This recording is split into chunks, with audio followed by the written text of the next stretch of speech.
Erin McGathy came backstage while we were getting ready, and she was very excited because she was like, "Hey guys, Erin from last night at the show outside of Boston is here." And we're like, "Oh yeah, cool. Yeah, she was cool." I mean, like I said, like, "Oh, the black girl, right?" And she's like, "Yeah." I'm like, "Is that why you're telling us? Is that why that's interesting?" And she was like, "Yeah, there's a black Erin. I've never met a black Erin before." Black Erin? Yeah, black Erin, get up here, would you?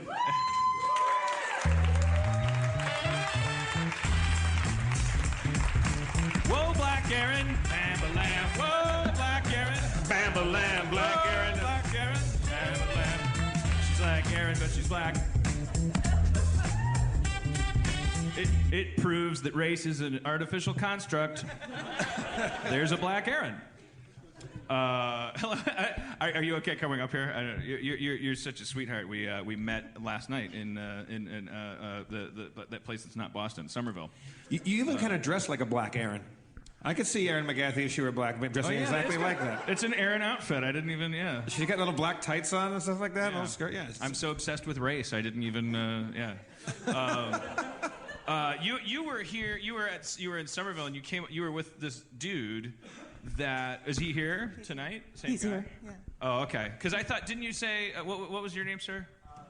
Matt. And it's I remember having a conversation about this. I was trying to figure out what your MO was. Weren't you you're not from any of these places, are you? No, I'm from Colorado. Right. So Colorado. So you're staying with your friend Matt for the Somerville show. Well, Matt's from Vermont. We decided to come to Boston for the Somerville show, and since Rhode Island is close, we decided to come down here too. But then I'm wrong saying are you going to a third show too? I'm going to Denver too. Right, because that's in Colorado where you're from. Yes. Okay, that's where the confusion is, because that's where I was saying, oh, is Matt going to be there too? And you're like, no, because Matt's from around here. Right. All right. It's not that intriguing.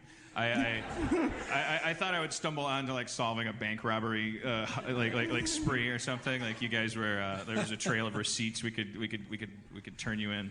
Erin was saying that there was some interesting story to why your name is Erin. Is that true? Oh, well, I was just mentioning in Freakonomics, I told Erin that there's a chapter about naming children, how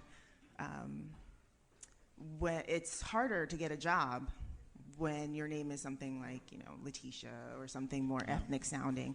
And my mother made sure that all of her children's names were neutral sounding or sounded, she wanted to make sure that we'd be able to at least get her foot in the door. And has that worked out for you? What do you do for a living? I'm a professional Letitia. Right now I'm a student. Okay, great. What do you study? I'm studying web design and computer programming. Oh, fantastic. So yeah. Do you feel like your less ethnic name has given you that foot in the door? I think it's a lot of things, and I honestly can't tell because I've lived my entire life with being an Erin, and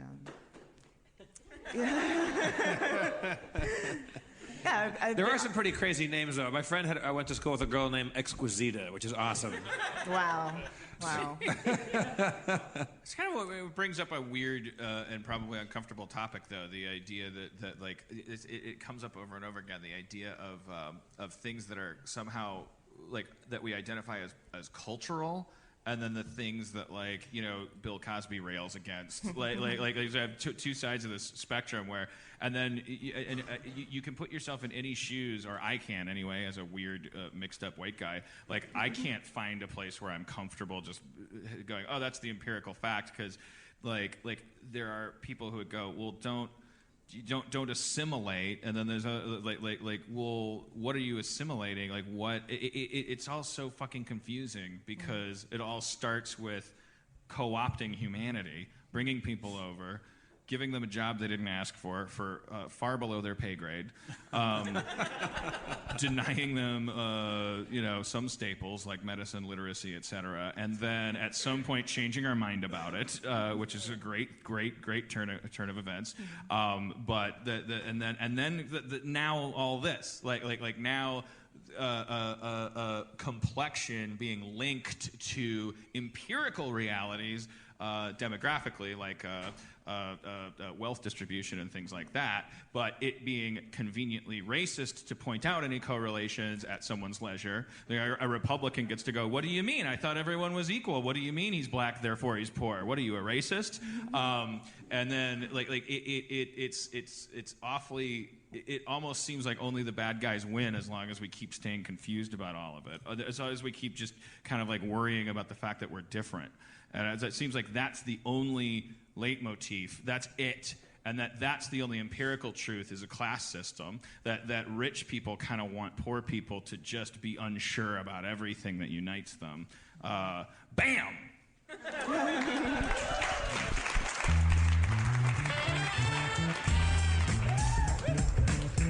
Oh, I fucked your black mama. I did it with my white dick. So what? I didn't care. I'm not racist. I united humanity with my dick. Black mama. I don't know. Erin, do you have any opinions about any of this stuff? I do. All right. Can you do them in 2/4 time, or do you want to? No. What? Yeah. Let's let it rip. You want to beat? No. It's actually one of the reasons I really like your show. I love this podcast is because you have difficult conversations about things like that. It sort of feels like a journal, like Dear Diary or something like that. It definitely feels more like a journal than, like, say, a screenplay or a TV show, something with structure that has a point to it. But, I mean, it's important to have difficult conversations because whenever you don't talk about things, then it doesn't make the things go away. Exactly. So. Like, every single... I mean, okay, like... We've been a human race for quite a while, and I'm sure that there were times when there were bigger problems than lack of communication, like people just stabbing you and fucking the stab hole, like because you were like from somewhere else, or I'm sure there was like shit just happening right outside your front door that had to be dealt with before we learned to communicate and be honest. But now it seems like every single problem can be solved through people speaking what's in their head, honestly, and letting it either like because how far does a person who is our modern definition of racist, how far is that person going to be able to state their case before solutions start cropping up even to his own fucking brain, or hers? Women can be racist. It's okay, ladies. It's like people communicating about that. And I'm sure that's what makes me sound to some people like incredibly jaded and cynical. Even though the weird, ironic truth is that I'm so optimistic because what I believe is that people, once you start babbling, like the inevitable result is that shit gets like that you thought was important stops being important. Shit that you thought was a monster stops being. It turns out to be your own reflection or like your dad's ghost or something. And the reality just becomes like everyone got like so simple, like that we're on a playground again, going, oh, I don't want to be alone. If I had to choose anything, I just choose to be around other people. Let's work the rest out as we have to. But yeah, that's so. I agree. I agree that my podcast is great. I have a question. I mean, because I'm asking this ignorantly because you're black and you're a woman. What's more pervasive for you, racism in your life or sexism? Like, what do you feel you get is the more prevalent or the most you get the most dominated by? We could ask in a more hypothetical sci-fi sense, like if you got to have one button on your wrist that could make you switch, but switch back anytime you wanted, like would you rather have a button that turned you into a dude whenever you wanted, or a button that made you white whenever you wanted? I just made that up. And you get to change back anytime. It's not about not liking yourself. It's just about the social obstacles or whatever kind of inconveniences. I think that I've probably never ever wanted to be a man. I've never even considered it. I think there was. Every kid has that moment in their life when they. I haven't either, Erin. Never wanted this. I didn't ask for it. I didn't ask. It's flopping around down there. It seems very impractical. I have nipples. Sorry, go ahead. They feel good. All right, sorry. It's okay. I grew up in the suburbs, and I grew up around everybody. Everybody else was white around me, and I think whenever I was a kid, I really didn't realize. It's not that I wanted to be white. I think that I just didn't realize I was black. Right. And so whenever I did realize I was black, I was like, oh, well, I don't want to be different. So. Yeah, I had a lot of friends growing up when I was in Milwaukee public school. Like when I was like definitely in grade school. It was like I was sort of like that. I think Howard Stern said the same thing in his like little movie that I saw. He illustrated the same thing. I was actually like a lone little white drop in a public school sea that I didn't really perceive until later. Like I have like little photos of me in class, like at graduation ceremonies, and it's like my head like in a sea of things that I now distinguish, but that I didn't instinctively do back then. And it's like we find it hard to believe as a racially obsessed society that it actually is an artificial construct, but it is so much more artificial than so many more real things that we've actually also been hypnotized to not pay attention to, and that are more real, like poverty and wealth, and how that doesn't make you a good or a bad person. Like we are very convinced that poor people are their own fault. Like that when you wake up poor, you're a piece of shit. You did something wrong. We're also very convinced that when you get sick, you did something wrong. Like I still feel that. If somebody rolls into a room in a wheelchair, I get fucking like I go into crisis mode. Like my goal is to figure out how to avoid like this poor person who probably like would be into talking about what is wrong and what happened and how hard it is and all this stuff. But all I can think about through after school specials and my own like narcissism is like, oh fuck that guy, like I just got to be a living ghost, or that's what's best for both of us,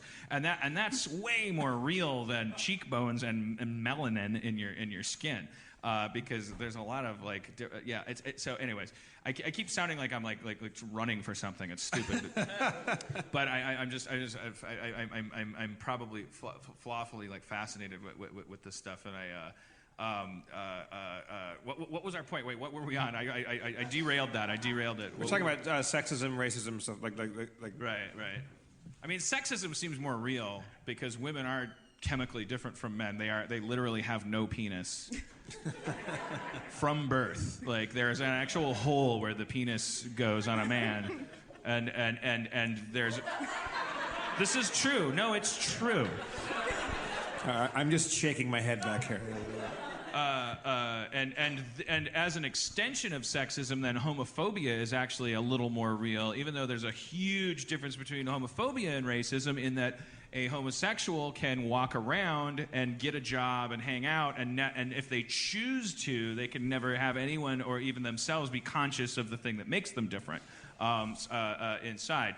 Women can't, like they can't escape their gender, and to the extent that we keep paying attention to race, like people can't escape their race. What's my point? I don't know. There's got to be like a card game we can make out of this, or what do we? I think is the problem solving itself? Are we just getting? We're getting. I noticed that like 20-year-olds are bored with like things that used to make me laugh when I was 20. Like race used to be a much hotter button when you mashed it as a comedy writer. Like I can see myself becoming antiquated in writers' rooms. I can see people like Donald Glover like going like yeah, it's not that funny. It's like, and it's not indignant or anything. It's just getting hackier and hackier to mash those buttons, which I think is a good sign. Is everything fading? Is everything getting better? Sure. Erin? I think that things move in cycles, honestly, and it's really difficult to tell, especially with the recent history of race in this country. I do think that the problem with people ignoring it and getting bored with it is that they still haven't dealt with the actual issue. I mean, people... The actual issue is legacy of a thing that actually factors into class, right? It's class, it's privilege, it's just basically how we see each other. I mean, I think sometimes people think racism is bad, but basically we don't understand why Right. racism is bad or why sexism is bad. We are focusing so much as a society on pinpointing little individual things that people are just labeling, oh, this is PC, now I have Right. to be PC. Trying to we're actually like fucking up the problem by going, okay, here's the seminar that the legal department can use Right. to avoid legal liability. We're going to teach all of you racist sexists how to seem less racist and sexist Right. in the workplace. These are the things you're not allowed to say at the water cooler in order to keep Sony from getting sued. Right. And so this guy who might become less racist or sexist watches the video and goes, okay, I can't say nice tits. Yeah. And all he knows is that he can't say it. Yeah. He doesn't know why. Yeah, He it's like- doesn't know Now he can't- that it might get him laid more, for instance, to not say it. Yeah. He doesn't know. That humanity is an individual thing. He's not getting that from a sexual harassment seminar.